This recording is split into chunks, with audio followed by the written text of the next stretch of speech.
बिस्मिल्लाहिर्रहमानिर्रहीम अस्सलाम वालेकुम। मैं हूँ फरिया सलीम और आप देख रहे हैं मिनहादी फूड रेसिपीज़। तो जी आज कर लेते हैं फ़िश फ्राई, वो भी बिना बेसन के। झटपट फटाफट वाली बड़ी मज़ेदार सी रेसिपी है। तो जी बिना वक्त ज़ाया किए चलते हैं किचन में और देखते हैं रेसिपी क्या है। सबसे पहले पैन में मैंने 1 टीस्पून ज़ीरा का लिया है और 1 ही टीस्पून में लूँगी साबित सूखा धनिया का और हाफ़ टीस्पून इसमें अजवाइन डालेंगे और इसको ड्राई रोस्ट करेंगे जब तक ये ब्राउन ना हो जाएं और इनकी खुशबू ना आने लग जाए।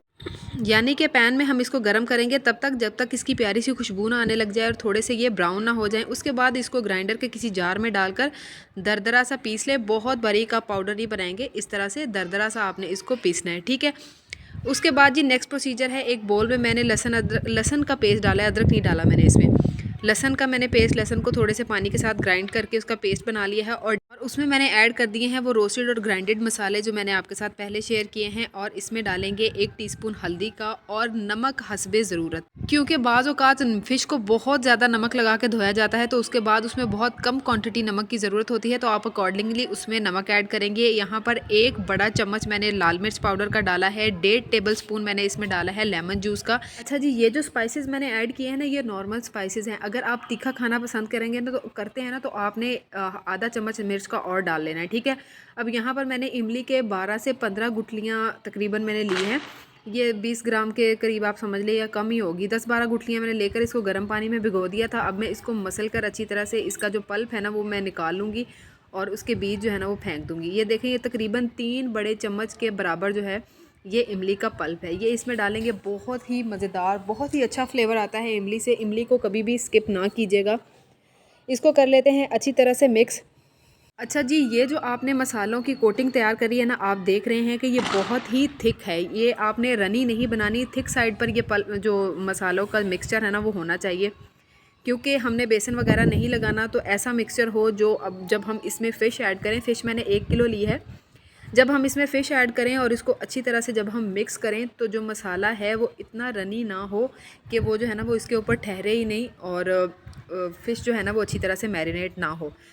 क्योंकि हम बेसन वगैरह की कोटिंग ऊपर से कुछ भी नहीं कर रहे, तो मैरिनेट करना ज़रूरी है। बहुत अच्छा होगा अगर आप ओवरनाइट करें, नहीं तो कम से कम आप इसको 2 घंटे तो लाजमी मैरिनेट करें, ताकि सारे स्पाइसेस का टेस्ट जो है ना वो अच्छी तरह से इसके अंदर जज्ब हो जाए और वैसी ही फ़िश मज़ेदार बने जैसी कि मेरी बनी थी। क्योंकि मैंने भी इसको कम से कम 2 से 3 घंटे मैरिनेट किया था। ओवरनाइट कर लें तो बहुत अच्छी बात है। अच्छा, एक और बार इस तरह से मैरिनेट करके आप लॉन्ग टाइम तक भी इसको फ्रीज़र में रख सकते हैं, किसी एयर टाइट जार में या किसी जिपलॉक बैग में। और जब आपको चाहिए हो आप इसको डीफ्रोस्ट करके इस्तेमाल कर सकते हैं, ये ख़राब नहीं होती। इवन जितनी ज़्यादा देर तक पड़ी रहे उतनी ज़्यादा मज़े की बनती है। अच्छा जी, मैरिनेशन कंप्लीट हो गई है और आप देखें कि इसके ऊपर ना बिल्कुल मसाला चिपका हुआ है, ये उतरा नहीं है इसके ऊपर से। तो ये बहुत अच्छी बात है, जब हम इसको फ्राई करेंगे सारा मसाला इसके साथ चिपक जाएगा और बहुत मज़ा आएगा। अच्छा जी, अब मैं ना एक ऑप्शनल चीज़ इसमें ऐड कर रही हूँ, वो है कॉर्नफ्लोर। कॉर्नफ्लोर मैंने इसमें 2 से 3 टेबलस्पून ऐड किए हैं, ताकि मसाला जो है ना वो अच्छी तरह से बाइंड होकर बस चिपक जाए बोटियों के साथ, बिल्कुल भी ज़ाया ना हो।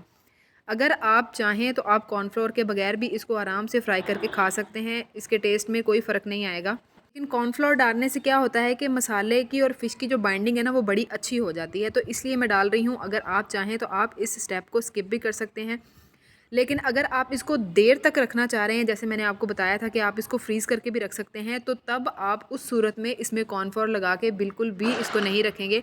आपने सिर्फ मसालों के साथ मैरिनेट करना है और आप फिर इसको फ्रीज़ कर सकते हैं। अगर आपने कॉर्नफ्लोर लगाना है या बेसन वगैरह कुछ भी आपने ऐड करना है, तो आप इसको डीप फ्रोस्ट करके उसके बाद आप कुछ ऐड कर सकते हैं। अच्छा जी, कढ़ाई में ऑयल को मैंने अच्छी तरह से गर्म कर लिया है और एक एक फ़िश का टुकड़ा जो है ना वो जेंटली मैं इसमें प्लेस करूँगी। और मैं हर अपनी फ्राइंग की जितनी भी रेसिपीज़ हैं उसमें मैं आपको बताती हूँ कि कोई भी चीज़ जब आप फ्राई करते हैं तो फ़ौरन से चम्मच ना चलाना शुरू कर दिया करें।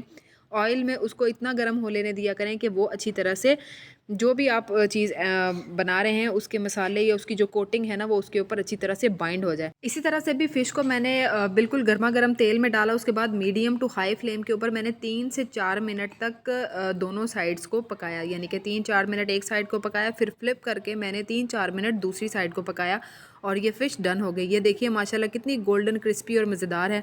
लेकिन ये फ़िश टू फ़िश ना डिपेंड करता है। बहुत सारी फ़िशेस होती हैं जो बहुत कम टाइम लेती हैं, कुछ फ़िश कोई फ़िश ऐसी भी होती है जो इससे ज़्यादा टाइम ले सकती है। तो आपने अकॉर्डिंगली फ़िश को फ्राई करना है। लेकिन मैक्सिमम जो टाइप्स हैं ना फ़िश की, वो 3 to 4 मिनट में अच्छी तरह से फ्राई हो जाती हैं, पक जाती हैं। अच्छा जी, ये हो गई है फ़िश डन। एक दफ़ा मैं इसका क्लोज़अप आपको दिखा दूँ और उसके बाद मैं इसको कर लेती हूँ डिश आउट। और इतनी मज़े की रेसिपी आपके साथ मैंने शेयर की है जो कि बहुत ही ज़्यादा आसान है। तो उम्मीद करती हूँ कि आपको ये रेसिपी ज़रूर पसंद आएगी। इस वीडियो को ज़रूर लाइक कीजिएगा अगर आपको रेसिपी अच्छी लगी है। चैनल पर नए हैं तो चैनल को सब्सक्राइब कर दीजिए ताकि आपका प्यार देखकर हमारी हौसला अफजाई हो। और इसी तरह की मज़ेदार और आसान रेसिपीज़ लेकर हम आते रहें। मुझे दीजिए इजाज़त अगली रेसिपी तक के लिए। अल्लाह हाफ़िज़।